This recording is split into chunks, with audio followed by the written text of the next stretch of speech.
நான் ஆம்ஸ்ட்ராங்குடைய படுகொலை நடத்திய போது நான் போயிட்டு வந்த போது அவரை சார்ந்தவர்கள் இவர்கள் சென்று பார்த்தால் நானும் அந்த அந்த புகைப்படத்துல ரஞ்சித், மாரி செல்வராஜ், திருமுருகன் காந்தி, உதயகுமார் போன்றவர் தான் இருக்கிறோம்.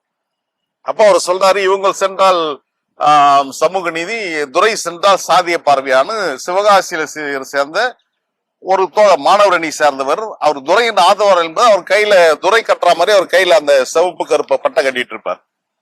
அதற்கப்புறம் இன்னொரு தோழர் வழக்கறிஞர், அவரு சொன்னாரு, நீங்க 32 ஆண்டுகள் 300 ஆண்டுகள் ஆனும் நீங்க எங்ககிட்ட அடிமையா இருக்கணும்ன்ற வார்த்தைகள்.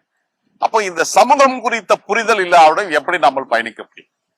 எனவே காணல் நீரில் பாசனம் செய்ய முடியாது, விவசாயம் செய்ய முடியாது, வானவிலில் கணை தொடுக்க முடியாது, அரசியல் தெரியாத துறையுடன் எந்த காலத்திலும் இணைந்து பணியாற்ற முடியாத ஒரு சூழல், அரசியல் பண்பு நலன் இல்லாத ஒருவரிடம் மறுமலை திமுக சிக்கிக் கொண்டிருப்பது வேதனை அளிக்கிறது.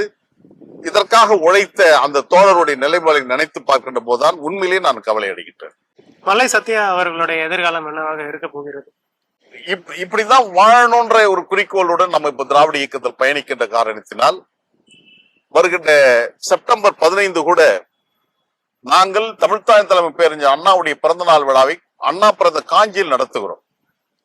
அண்ணாவுடைய பிறந்த நாள், திராவிட இயக்கம் உருவான நாள். அதையும் கடந்து எதிர்கருத்தியல், ஆரிய திராவிடம்,